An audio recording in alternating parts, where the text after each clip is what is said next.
నమస్తే, welcome to RN media. నేను రేవతి. ముందుగా ముఖ్యాంశాలు చూద్దాం. భారత్లో గ్రీస్ ప్రధాని 2 రోజుల రాష్ట్ర పర్యటన. రాజ్ఘాట్ వద్ద మహాత్మా గాంధీకి నివాళులర్పించిన కిరియాకోస్ మిట్సోటాకిస్.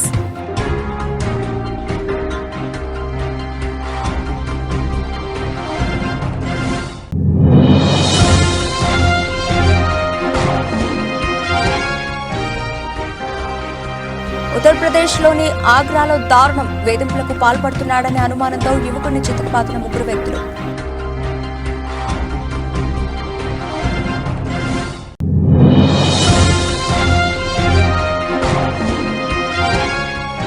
ఖమ్మం కాంగ్రెస్ కార్యాలయం సంజీవ్ రెడ్డి భవన్లో విలేకరుల సమావేశం. హాజరైన రాష్ట్ర మహిళా కాంగ్రెస్ అధ్యక్షురాలు సునీతారావు.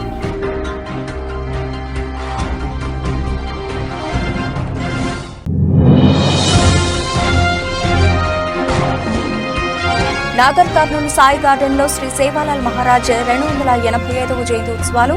హాజరైన నాగర్ కర్నూలు శాసనసభ్యులు డాక్టర్ కూచుకుల రాజేష్ రెడ్డి.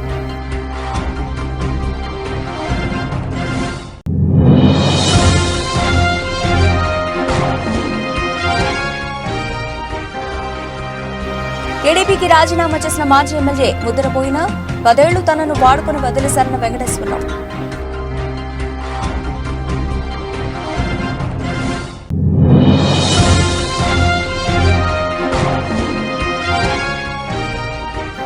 ఫ్లాట్ గా ప్రారంభమైన దేశీయ స్టాక్ మార్కెట్ సూచీలు 18 పాయింట్ల లాభంతో 22,215 వద్ద ట్రేడ్ అవుతున్న నిఫ్టీ.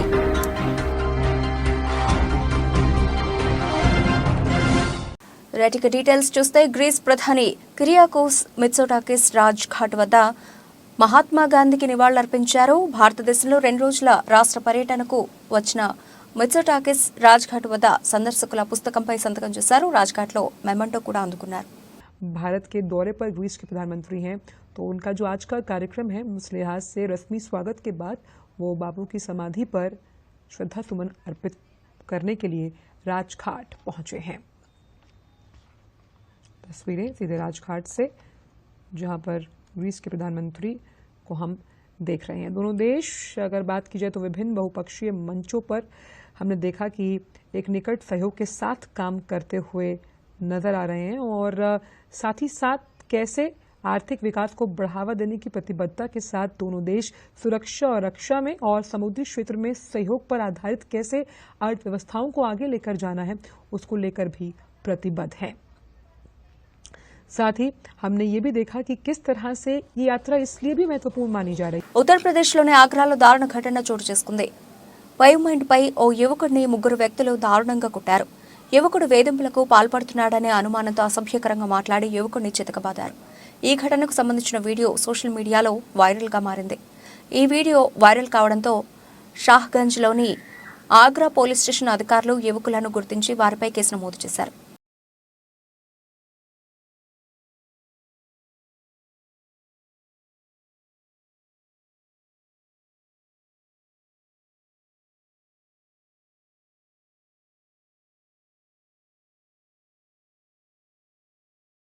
గుజరాత్లోని అహ్మదాబాద్లో ట్యాంకర్ డ్రైవర్ నిర్లక్ష్యం వల్ల మంగళవారం ఓ బైకర్ ప్రాణాలు కోల్పోయాడు.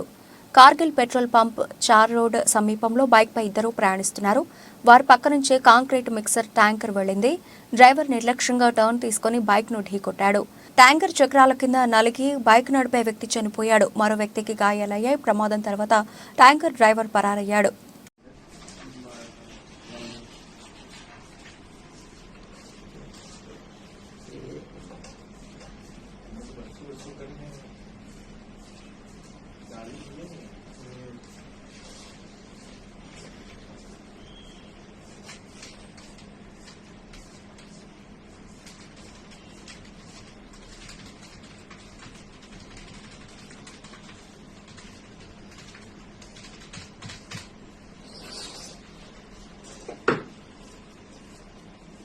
ఖమ్మం జిల్లా కాంగ్రెస్ కార్యాలయం సంజీవ్ రెడ్డి భవన్లో జిల్లా మహిళా కాంగ్రెస్ అధ్యక్షురాలు దుబ్బల సౌజన్య అధ్యక్షతన విలేకరుల సమావేశం నిర్వహించారు. జిల్లా మహిళా కాంగ్రెస్ కమిటీ సమావేశానికి విచ్చేసిన రాష్ట్ర మహిళా కాంగ్రెస్ అధ్యక్షురాలు సునీతారావు మాట్లాడుతూ రాబోయే పార్లమెంట్ ఎన్నికల్లో బీజేపీ పార్టీని ఓడించి కేంద్రంలో కాంగ్రెస్ పార్టీ గెలుపు కొరకు మహిళలందరూ కష్టించి పనిచేయాలని పిలుపునిచ్చారు. అదేవిధంగా బీజేపీ బీఆర్ఎస్ అక్రమ పొత్తులను విధానాలను వైఫల్యాలను ఎండగట్టారు. ఈ కార్యక్రమంలో కొత్తగూడెం భద్రాద్రి జిల్లా అధ్యక్షురాలు తోట దేవి ప్రసన్న, రాష్ట్ర మహిళా Congress social media coordinator Aditya Dandamudi Girija, Vemula Seethakka, జిల్లాలోని అన్ని మండల కమిటీ సభ్యులు, జిల్లా నాయకురాలు పాల్గొన్నారు. నమస్కారం ప్రెస్ మీడియా మిత్రులందరికీ కూడా. ఈరోజు నారీ న్యాయ సమ్మేళన్ భాగంగా పార్లమెంట్ రివ్యూ మీటింగ్స్ కూడా జరుగుతున్నాయి. నారీ న్యాయ సమ్మేళన్లో 5 దీనికి విశేషంగా నారీ న్యాయ కానీ యువ న్యాయ కానీ దీంతో పాటు ప్రజెంట్గా ఇప్పుడు జరుగుతున్న అన్యాయాలపైన మాట్లాడడానికి ఫోకస్ పెట్టింది మహిళా కాంగ్రెస్. 5 సమ్మేళనాలు ముందుకు తీసుకొచ్చారు రాహుల్ గాంధీ గారు. కిసాన్ న్యాయ కూడా మీరు చూస్తున్నారు, ఎక్కడ కూడా జరగట్లేదు. కాబట్టి అందులో బేసికల్గా ఈరోజు మా మహిళా కాంగ్రెస్ సమావేశం నారీ న్యాయ సమ్మేళనంతో స్టార్ట్ చేస్తాం. దాంతోపాటు కాంగ్రెస్ పార్టీలో వివిధ పార్లమెంట్స్కి సంబంధించి రివ్యూ మీటింగ్స్ మహిళా కాంగ్రెస్ చేపడుతుంది. ఇది 12వ సమావేశం, 12వ పార్లమెంటు సెగ్మెంట్లో ఇక్కడికి నేను రావడం జరిగింది. దీంట్లో భాగంగా మండల్, బ్లాక్, బూత్తో పాటు విలేజ్ కమిటీస్ అంటే గ్రామ కమిటీలు కూడా ఎంతవరకు వచ్చాయి, ఇక్కడ కూడా కాంగ్రెస్ పార్టీ జెండా మళ్ళీ పార్లమెంట్లో కూడా రెపరెపలాడాలి అని చెప్పేసి అని మేమందరం కూడా మహిళా కాంగ్రెస్ పాత్ర చాలా కీలకమైనది. 51% ఉన్న మేము మా ఓటు బ్యాంకు యూజ్ చేసుకోవడం. ఆల్ తెలుగు ప్రజా పార్టీ కార్యాలయంలో మంగళవారం పార్టీ అధినేత కటికల శివభాగ్యారావు ఆధ్వర్యంలో విలేకరులతో సమావేశం నిర్వహించారు. ఈ సందర్భంగా కటికల శివభాగ్యారావు మాట్లాడుతూ రైతులు చేతి వృత్తుల వారు తయారు చేసిన ప్రాడక్టులను ప్రభుత్వమే కొనుగోలు చేసేలాగా చూస్తామని అన్నారు. వ్యవసాయానికి సంబంధించిన ట్రైనింగ్ తీసుకునే వారికి పూర్తిగా శిక్షణ ఇవ్వాలని, వారికి పూర్తి నైపుణ్యం కలవారిగా తీర్చిదిద్దుతామని అన్నారు. ప్రభుత్వ కాంట్రాక్టు వ్యవస్థను క్రమబద్ధీకరణ చేస్తామని అన్నారు. ప్రభుత్వమే ఎలక్ట్రీషియన్, ఫిట్టర్, వెల్డర్ అలాంటి వారికి శిక్షణ ఇచ్చి వారికి కాంట్రాక్టులు ఇచ్చేలా చూస్తామని అన్నారు. ఎందుకంటే డబ్బున్న వాళ్లకు కాంట్రాక్టులు వస్తున్నాయని, అలా కాకుండా చిన్నవాళ్లకు కూడా కాంట్రాక్టులు అందేలా చూస్తామని అన్నారు. డిగ్రీ చదివిన ప్రతి ఒక్కరికి కాంట్రాక్ట్ చేసుకునేలా అవకాశం కల్పిస్తామని అన్నారు. అంతేకాకుండా ఎవరైనా విదేశాలకు వెళ్లాలని అనుకుంటే వారి కోసం ప్రభుత్వమే పరీక్షలు నిర్వహించి ఉత్తీర్ణులు అయ్యేలా చేసి విదేశాలకు వెళ్లి ఉద్యోగాలు చేసుకునేలా చేస్తామని, విదేశాల్లో ఉద్యోగాలు ఇచ్చే సంస్థలు మంచివా కాదా అని పరిశీలించి పంపడం చేస్తామని అన్నారు. రాష్ట్రంలో నిరుద్యోగ యువత ఉండకూడదని, నిరుద్యోగ యువత కోసం పనిచేసే విధంగా ఉండేలా చర్యలు తీసుకుంటామని అన్నారు. మేడ్ ఇన్ ఆంధ్ర ప్రోడక్ట్స్ అన్ని కూడా గవర్నమెంటే బైబ్యాక్ చేసేటట్టుగా ప్లాన్ చేస్తున్నాం. దీంతో పాటుగా వ్యవసాయానికి సంబంధించిన ట్రైనింగ్ కూడా ఆ యొక్క డార్మెటరీలో ఇవ్వడం జరుగుతుంది. ఎవరైతే డ్రైవర్గా, ఫిట్టర్గా, ఎలక్ట్రీషియన్గా ఎవరైతే ట్రైనింగ్ తీసుకున్నారో ఐటీఐస్లో వారందరికి కూడా పర్ఫెక్ట్ ట్రైనింగ్ ఇచ్చేసేసి వారిని గవర్నమెంట్లో ఏ విధంగా కాంట్రాక్ట్స్ చేపించాలి, కాంట్రాక్ట్స్ అన్నీ కూడా లక్షల కోట్లు ఉన్న వాళ్ళే కాంట్రాక్ట్ తీసుకుంటున్నారు, కానీ కామన్ మ్యాన్కి కాంట్రాక్ట్స్ ఇచ్చే అవకాశం లేకుండా పోయింది. కాబట్టి కాంట్రాక్ట్ వ్యవస్థను కూడా సమూలంగా, ఎందుకంటే ఉన్నవాడు అవుతున్నాడు కాబట్టి ప్రతి ఒక్కరికి అందుబాటులో ఉండేటట్టుగా చేసే విధంగా ప్లాన్ చేయడానికి చేస్తున్నాం. అది ఎలాగంటే ఇప్పుడు ఒక 20 కార్లు 50 కార్లు ఉన్న వాళ్ళే కాంట్రాక్ట్లో పార్టిసిపేట్ చేసే అవకాశం ఉంది. అలా కాకుండా మెయిన్గా ఒక్క కారు ఉన్న వ్యక్తి కూడా ఆ యొక్క బిడ్లో పార్టిసిపేట్ చేసే విధంగా డైరెక్ట్గా కాంట్రాక్ట్ విధానంలో చేసుకునే విధంగా చేస్తున్నాం. అది ఎలక్ట్రికల్ కాంట్రాక్ట్ కావచ్చు, ఇంజనీరింగ్ కాంట్రాక్ట్ కావచ్చు, లేకపోతే కార్స్ కాంట్రాక్ట్ కావచ్చు, ఏ కాంట్రాక్ట్ అయినా సరే డిగ్రీ చదివిన ప్రతి ఒక్క వ్యక్తి కూడా కాంట్రాక్ట్ చేస్తానంటే డైరెక్ట్గా కాంట్రాక్ట్ చేసుకుని తన యొక్క జీవితాన్ని నడుపుకునే విధంగా చేయబోతున్నాం. సో ఈ విధంగా ఇంకా చెప్పాలి, ఫారెన్ ఎవరైనా వెళ్ళాలనుకుంటే ఫారెన్ వెళ్ళడానికి కూడా ఇక్కడ ఏ విధమైన ఎగ్జామ్స్ పాస్ కావాలి. రాష్ట్ర వ్యాప్తంగా పెండింగ్ లో ఉన్నటువంటి ఫీజు రీఎంబర్స్మెంట్ మరియు స్కాలర్షిప్లను విడుదల చేయాలని డిమాండ్ చేస్తూ ఏబీవీపీ రామాయంపేట శాఖ ఆధ్వర్యంలో మెదక్ రోడ్ నుండి ఎంఆర్ఓ కార్యాలయం వరకు ర్యాలీ నిర్వహించి తహసీల్దార్ కార్యాలయం ఎదుట ధర్నా నిర్వహించారు. ఈ సందర్భంగా రాష్ట్ర కార్యవర్గ సభ్యులు మండారి ప్రశాంత్ విద్యార్థులు మాట్లాడుతూ రాష్ట్రంలో ఉన్న ఫీజు రియంబర్స్మెంట్ స్కాలర్షిప్లను వెంటనే విడుదల చేయాలని, అంతేకాకుండా స్కాలర్షిప్స్ విద్యార్థుల భిక్ష కాదు, అది విద్యార్థుల హక్కు అని, తెలంగాణ రాష్ట్రంలో స్కాలర్షిప్ ఫీజు రియంబర్స్మెంట్లను ప్రభుత్వం విడుదల చేయకుండా విద్యార్థుల భవిష్యత్తును నాశనం చేస్తున్నారని, అంతేకాకుండా తెలంగాణ రాష్ట్రంలో విద్యార్థులకు స్కాలర్షిప్ ఇవ్వకపోవడం అంటే పేద విద్యార్థులను విద్యకు దూరం చేయడమేనని వారు అన్నారు. మేము ఫస్ట్ ఇయర్ వచ్చినప్పుడు కూడా మాకు ఏ స్కాలర్షిప్ పడలేదు, సెకండ్ ఇయర్లో కూడా స్కాలర్షిప్ పడలేదు, పాత ఉన్న వాళ్ళు కూడా స్కాలర్షిప్ పడలేదు. ఇప్పుడు రేవంత్ రెడ్డి పాలన కూడా మాకు స్కాలర్షిప్ పడతలేదు. ఉచిత బస్సు అనగానే కాదు, ఇప్పుడు ప్రతి ఒక్క విద్యార్థికి స్కాలర్షిప్ చాలా ఇంపార్టెంట్. స్కాలర్షిప్లు వేయాలనేదే స్టూడెంట్స్ అందరిది అదొకటే ఉంది. ఇప్పుడు వేస్తారని అనుకుంటున్నాము. అండ్ ఇప్పుడు వేయకపోతే కూడా అసలు మళ్ళీ ఇంకా రావద్దంటే ఇప్పుడు స్కాలర్షిప్ వేయాలి. ప్రతి స్టూడెంట్కి స్కాలర్షిప్ అనేది చాలా అవసరము, వేయాలని అందరం కోరుకుంటున్నాము. అంతే. 300 కోట్ల స్కాలర్షిప్లను ఇంతవరకు విడుదల చేయకపోవడం సిగ్గుచేటు. గత ప్రభుత్వం విద్యార్థులపైన మొండి వైఖరి చూపించింది. అలాగే నూతనంగా ఏర్పడిన ఈ కాంగ్రెస్ ప్రభుత్వం కూడా విద్యార్థులపైన ఇదే మొండి వైఖరి చూపిస్తుంది. ఈ స్కాలర్షిప్ల వల్ల విద్యార్థులకు ఎంతో లాభాలు ఉన్నాయి. కానీ ఈ రాష్ట్ర ప్రభుత్వం మారినా కానీ విద్యార్థుల జీవితాలు మారతలేవు. ఈ వెంటనే విద్యార్థులకు స్కాలర్షిప్లు విడుదల చేయాలి. అయ్యా రేవంత్ రెడ్డి గారు, మాకు కావాల్సింది ఉచిత పథకాలు కాదు, ఉచితమైన విద్య కావాలి, మాకు కావాల్సిన స్కాలర్షిప్లు కావాలి. ఫ్రీ బస్సులు, ఫ్రీ స్కూటీలు మేమేం చేసుకోవాలి? ఉచితాలకు తెలంగాణ ప్రజలను ఉచితాలను అలవాటు చేయదు. వెంటనే విద్యార్థులకు స్కాలర్షిప్లను విడుదల చేయాలని అఖిల భారతీయ విద్యార్థి పరిషత్ డిమాండ్ చేస్తూ ఉంది. జై హింద్. నాగర్ కర్నూలు నియోజకవర్గంలోని మారుమూల గిరిజన తండాల్లోని లంబాడీల అభివృద్ధికి కృషి చేస్తానని నాగర్ కర్నూలు శాసనసభ్యులు డాక్టర్ కూచుకుళ రాజేష్ రెడ్డి అన్నారు. నాగర్ కర్నూలు పట్టణంలోని సాయి గార్డెన్లో అధికారికంగా నిర్వహించిన శ్రీ శ్రీ శ్రీ సేవాలాల్ మహారాజ్ 285వ జయంతి ఉత్సవాల్లో నాగర్ కర్నూలు శాసనసభ్యులు డాక్టర్ కె రాజేష్ రెడ్డి పాల్గొన్నారు. ఈ సందర్భంగా ఆయన మాట్లాడుతూ లంబాడీ గిరిజనుల ఆరాధ్య దైవం సేవాలాల్ మహారాజ్ అని ఆయన అన్నారు. సేవాలాల్ మహారాజ్ ఆశయాల సాధనకు ప్రతి ఒక్కరూ ఆచరిస్తూ ముందుకు సాగాల్సిన అవసరం ఉందని ఆయన ఈ సందర్భంగా తెలిపారు. కాంగ్రెస్ ప్రభుత్వం హయాంలోనే గిరిజనుల అభివృద్ధి కొనసాగుతుందని తెలిపారు. రాష్ట్ర ప్రభుత్వం సేవాలాల్ మహారాజ్ జయంతి ఉత్సవాలను అధికారికంగా నిర్వహించేందుకు 1 కోటి నుండి 2 కోట్ల రూపాయలను పెంచిందని విషయాన్ని ఆయన గుర్తు చేశారు.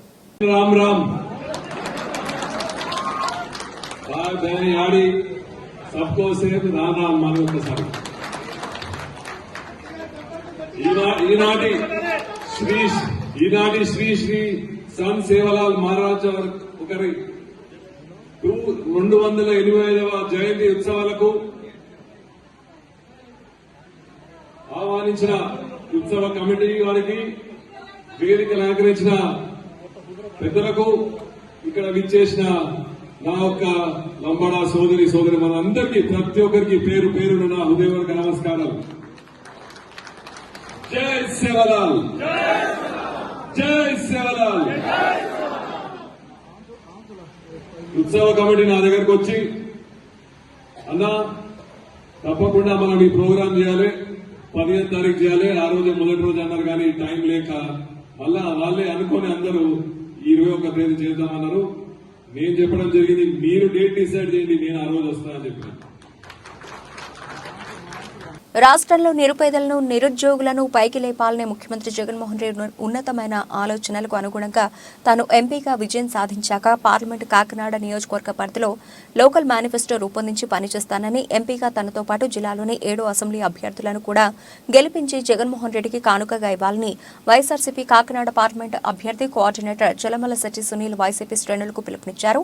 కాకినాడ ఎంపీ అభ్యర్థిగా చలమల శెట్టి సునీల్ను వైసీపీ అధిష్టానం ప్రకటించాక తొలిసారి ఆయన పిఠాపురం వచ్చారు. స్థానిక మున్సిపల్ కళ్యాణ మండపంలో ఎమ్మెల్యే పెడందొరబాబు అధ్యక్షతన వైసీపీ పిఠాపురం నియోజకవర్గ నాయకులు, కార్యకర్తలు, వైసీపీకి చెందిన ప్రజాప్రతినిధులతో జరిగిన ఆత్మీయ సమావేశానికి చలమల శెట్టి సునీల్ హాజరయ్యారు. ఈ సందర్భంగా ఎమ్మెల్యే పెడందొరబాబు, Kakinada MP, YCP Pithapuram incharge Vanga Geetha Vishwanath సునీల్ను పార్టీ శ్రేణులకు పరిచయం చేశారు.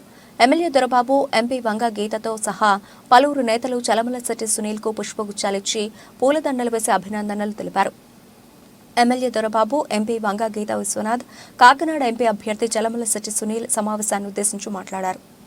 మంచి మెజార్టీతో నెగ్గించి తద్వారా మీ అందరికీ కూడా సపోర్టు వీళ్ళిద్దరూ ఇస్తారని మనస్ఫూర్తిగా కోరుకుంటూ, అయినా కూడా మీ అందరికీ కూడా నేను మాటిస్తా ఉన్నా, రాజకీయాల్లో ఉన్నా లేకపోయినా నేను ఎల్లప్పుడూ కూడా మీకు అండగా ఉంటాను. నా తలుపులు ఎప్పుడు తెరిచే ఉంటాయి.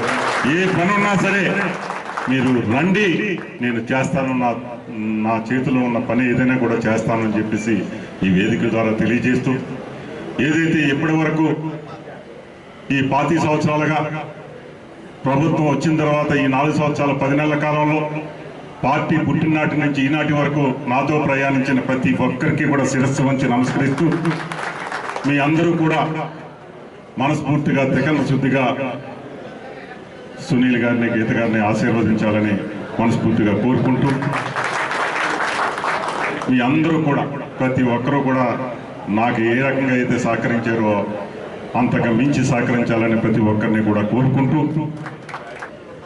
ముందుగా నన్ను మీ పిఠాపురం ఆడబడుచుగా దొనకొండలో మా ఊరు మన శివన్న కార్యక్రమాన్ని వైఎస్ఆర్సీపీ నాయకులు, కార్యకర్తలు, ప్రజలు విజయవంతం చేసినందుకు ఆ పార్టీ మండల ఇన్ఛార్జ్ కాపా రమణారెడ్డి ధన్యవాదాలు మీడియా ద్వారా తెలియజేశారు. ప్రకాశం జిల్లా దొనకొండలో పార్టీ కార్యాలయం నందు మీడియా సమావేశం ఏర్పాటు చేశారు. ఇందులో భాగంగా సహకరించిన మీడియా మిత్రులకు కృతజ్ఞతలు తెలిపారు. దొనకొండకు మంచినీటి సమస్య తీవ్రంగా ఉందని దాన్ని పరిష్కరించేందుకు జిల్లా పరిషత్ చైర్పర్సన్ బూచేపల్లి వెంకాయమ్మ, శివన్న కృషి చేస్తున్నారని అన్నారు. ఈ సందర్భంగా వారు మాట్లాడుతూ, మనలో ఏమైనా సమస్య ఉంటే ఇబ్బందులు పడకుండా కలిసిమెలిసి పనిచేయాలంటూ 2024 ఎన్నికల్లో భారీ మెజారిటీతో శివన్నను అత్యధిక మెజారిటీతో గెలిపించాలని అందరిపై ఉందని రమణారెడ్డి తెలిపారు. అందరికీ నమస్కారం. దొనకొండ ఇన్ఛార్జ్ కాపా రమణారెడ్డి. నిన్న జరిగిన దొనకొండ ప్రచార కార్యక్రమంలో ముందు పెద్దలు ఎంపీపీ గారు, సర్పంచ్ గారు, కృష్ణారెడ్డి అన్న, ఆంజనేయులు గారు, మిగతా అందరి కార్యకర్తలు అందరికీ ఒకసారి నమస్కారం. నిన్న జరిగిన ప్రచార కార్యక్రమంలో ప్రతి ఒక్కరూ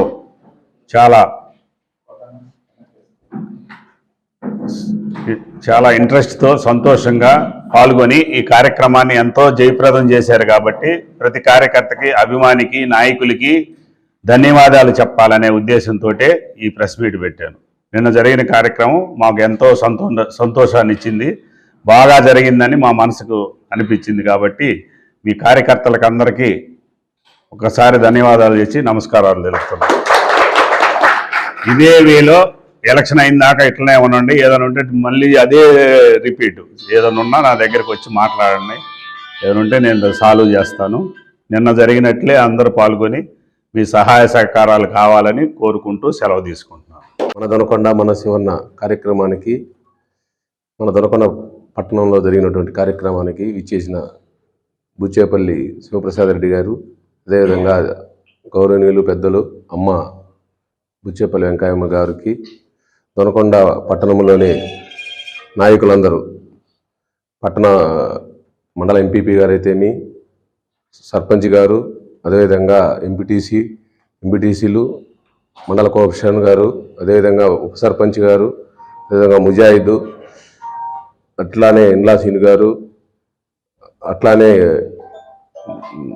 గుట్టమీదపల్లి అంకయ్య గారు, అట్లానే వీవిపురం శంకర్, ఇట్లా అందరూ కూడా పాల్గొని, జేసీఎస్ కన్వీనర్ పోలయ్య గారు, ప్రతి ఒక్కరు పాల్గొని అందరూ నిన్న జరిగినటువంటి కార్యక్రమంలో పాల్గొని ఎక్కడికక్కడ. ఏలూరు జిల్లా నూజివీడు నియోజకవర్గ టీడీపీ ఇన్ఛార్జ్ పదవికి పార్టీ సభ్యత్వానికి ముద్రపోయిన వెంకటేశ్వరరావు రాజీనామా చేశారు. ఈ సందర్భంగా ఆయన మాట్లాడుతూ, క్లిష్ట పరిస్థితుల్లో తనను నూజివీడు పంపించారు. 2009లో చిన్నం రామకోటయ్య పార్టీ తరఫున గెలిచి ఇక్కడ పరిస్థితుల దృష్ట్యా 1-2 సంవత్సరాల్లోనే పార్టీ మారారు. అప్పుడు టీడీపీకి నాయకులు ఎవరూ లేకపోతే తనను ఎలక్షన్స్కు 2 నెలల ముందు గన్నవరం నుంచి ఇక్కడకు పంపించారన్నారు. వచ్చిన తర్వాత ఇక్కడ ఒక పార్టీ ఆఫీసు నిర్మించుకున్నానని, ఏ నియోజకవర్గంలో కూడా ఎలాంటి పార్టీ కార్యాలయం ఉండదు. గడిచిన 10 సంవత్సరాలుగా పార్టీ చెప్పిన ప్రతి పని చేశాను. సీట్ ఇచ్చే సమయంలో మాట కూడా చెప్పకుండానే వేరొకరికి కేటాయించడంతో తన పదవికి రాజీనామా చేశానని తెలిపారు. తానేం తప్పు చేశానో, తన తప్పేంటో చెప్పాలంటూ పేర్కొన్నారు. గడిచిన 10 సంవత్సరాలు అంటే 2014 ఎలక్షన్స్ ముందు ఒక 2 నెలల ముందు నూజివీడు నియోజకవర్గానికి తెలుగుదేశం పార్టీ ఇన్ఛార్జిగా రావడం జరిగింది. మరి అప్పటి నుంచి ఇప్పటి వరకు కూడా నూజివీడు నియోజకవర్గంలో తెలుగుదేశం పార్టీకి మరి నాయకులు కానివ్వండి, కార్యకర్తలు కానివ్వండి, అభిమానులు కానివ్వండి, అప్పుడున్న పరిస్థితి ఏంటో మీరు అందరికీ కూడా తెలుసు. అప్పటికి ఇన్ఛార్జి కూడా నేను వచ్చేసరికి ఇన్ఛార్జి కూడా ఎవరు లేరు. ఎందుకంటే ఆ రోజు వచ్చిన రామకోట గారు తెలుగుదేశం పార్టీ అభ్యర్థిగా గెలిచిన సంవత్సరంన్నర 2 సంవత్సరాల లోపే ఇక్కడ ఉన్నటువంటి పరిస్థితులను బట్టి ఆయన ఇంకో పార్టీలోకి మారిపోవడం కూడా జరిగింది. అయితే అప్పటి నుంచి ఇప్పటి వరకు కూడా నేను 2014లో ఓడిపోయినప్పటి నుంచి మరి ఇదే విధంగా ఇక్కడ తెలుగుదేశం పార్టీ ఆఫీసు గతంలో ఏనాడు కూడా మరి ఇలాంటి ఆఫీసు మీరు చూసే ఉంటారు, ఎక్కడ నాకు తెలిసి లేదు. కానీ ఇక్కడ ఈ ఆఫీసు బిల్డింగ్ కట్టించడం కానివ్వండి, ఆఫీస్ స్టాఫ్ కానివ్వండి, అన్ని కార్యక్రమాలు అన్నీ కూడా రాష్ట్రంలో తెలుగుదేశం పార్టీ ఏదైతే మరి ఏమి పేల్పించిందో అవన్నీ కూడా. ఉయ్యూరు వీరమ్మ తల్లి తిరునాళ్ల సందర్భంగా శ్రీ పారిపూడి కనక చింతయ్య వీరమ్మ తల్లి గుడి కమిటీ ఆధ్వర్యంలో మంగళవారం భక్తులకు ప్రసాదాలు పంపిణీ చేశారు.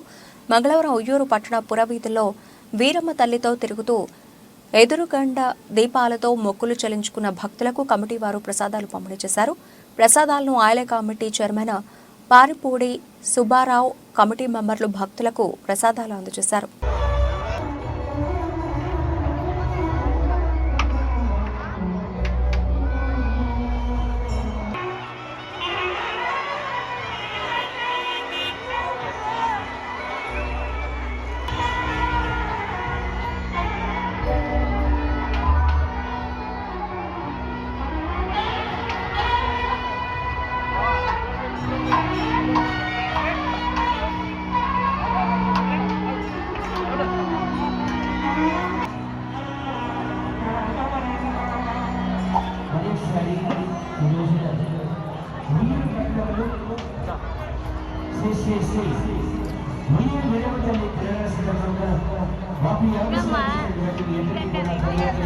అనకాపల్లి పట్టణంలో ప్రసిద్ధి చెందిన కన్యకా పరమేశ్వరి దేవస్థానం ఆధ్వర్యంలో భీష్మ ఏకాదశికి 100 సంవత్సరాల్లో ప్రవేశిస్తున్న శుభ సందర్భంగా అమ్మవారి ప్రతిష్ఠా శత జయంతి ఉత్సవాలు మంగళవారం ఘనంగా ప్రారంభమయ్యాయి. రేజేటి రామాచార్యులు వారి ఆధ్వర్యంలో భీష్మ ఏకాదశి సందర్భంగా 108 మంది మహిళలచే 108 కలశాలతో శోభాయాత్ర ఆలయం వద్ద ప్రారంభమైంది. మెయిన్ రోడ్, పెరుగు బజార్ జంక్షన్, చిన్న వీధి, మల్లవరపు వారి వీధి, మెయిన్ రోడ్డు మీదుగా ఆలయానికి చేరుకుంది. అడుగడుగున అమ్మవారికి భక్తులు హారతులిచ్చి దర్శించుకుని తీర్థ ప్రసాదాలు స్వీకరించారు. చిన్న వీధి రామాలయం వద్ద ఎదురు సన్న కార్యక్రమం, శ్రీ విష్ణు సహస్రనామ పారాయణం, శ్రీవార్ల కళ్యాణ మహోత్సవాలు, ఆలయ మండపంలో మాఘశుద్ధ ఏకాదశి సందర్భంగా శ్రీ వింధ్యవాసిని దేవి, శ్రీ నగరేశ్వర స్వామి, శ్రీ కోన కమలాదేవి, శ్రీ జనార్దన స్వామి వారి కళ్యాణం ఘనంగా జరిగింది.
అంతర్జాతీయ మాతృభాషా దినోత్సవం పురస్కరించుకొని విశ్వశాంతి విద్యాలయంలో ఓహో కార్యక్రమం పేరిట మంగళవారం విద్యార్థులకు వినూత్నంగా సృజనాత్మకంగా తెలుగు భాషా క్రీడా ప్రదర్శన పేరిట క్విజ్ పోటీలు నిర్వహించి విజేతలకు బహుమతులు అందజేశారు.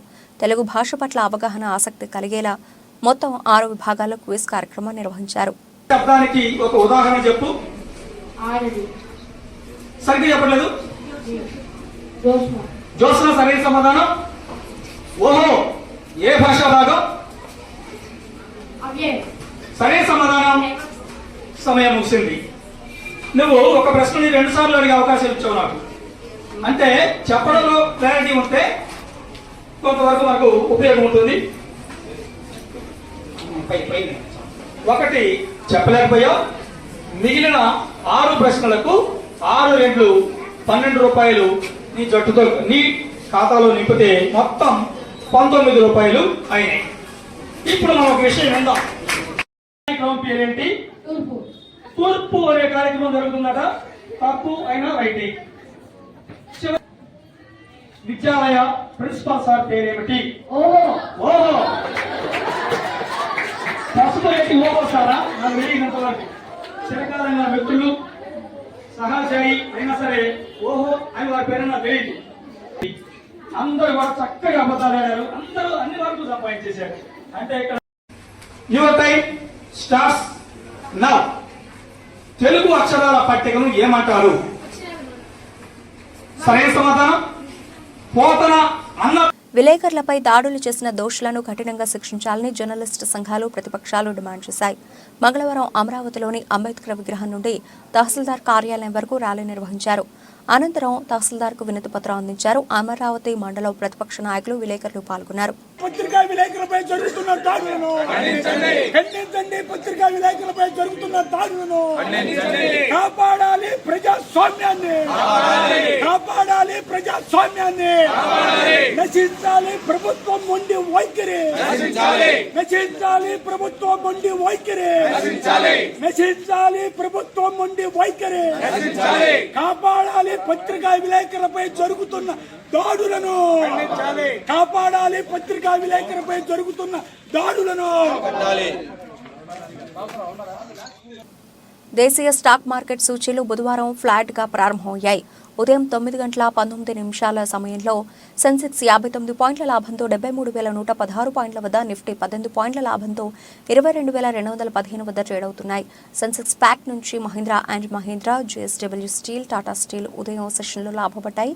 ఇన్ఫోసిస్, TCS, HCL టెక్ షేర్లు వెనుకబడ్డాయి. డాలర్తో పోలిస్తే రూపాయి మార్కం విలువ 82.91 వద్ద ప్రారంభమైంది.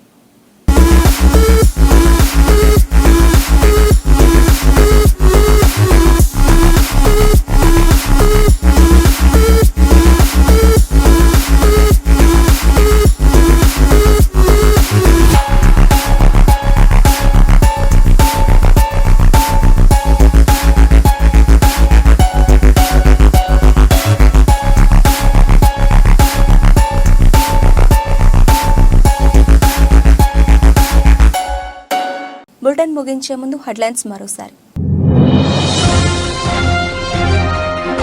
భారత్లో గ్రీస్ ప్రధాని 2 రోజుల రాష్ట్ర పర్యటన. రాజ్ఘాట్ వద్ద మహాత్మా గాంధీకి నివాళులర్పించిన కిరియాకోస్ మిట్సోటాకిస్.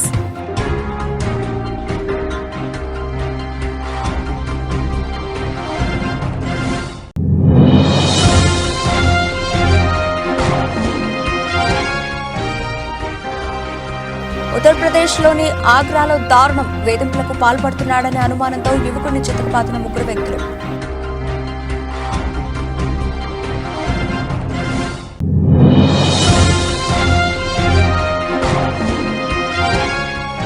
ఖమ్మం కాంగ్రెస్ కార్యాలయం సంజీవ్ రెడ్డి భవన్లో విలేకరుల సమావేశం. హాజరైన రాష్ట్ర మహిళా కాంగ్రెస్ అధ్యక్షురాలు సునీతారావు.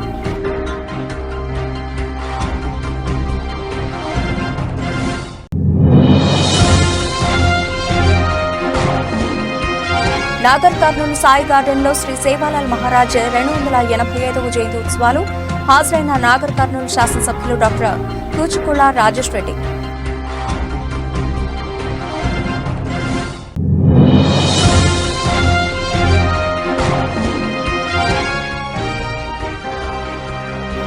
టీడీపీకి రాజీనామా చేసిన మాజీ ఎమ్మెల్యే ముద్రపోయిన 10 ఏళ్లు తనను వాడుకుని వదిలేశారన్న వెంకటేశ్వరరావు.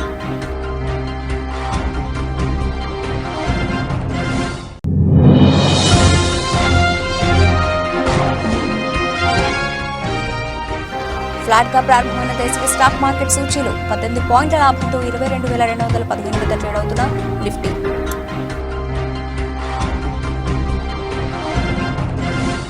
ఇవి ఇప్పటివరకు లభించిన అప్డేట్స్. మరిన్ని అప్డేట్స్ తో మళ్ళీ కలుద్దాం. అంతవరకు సెలవు. నమస్తే.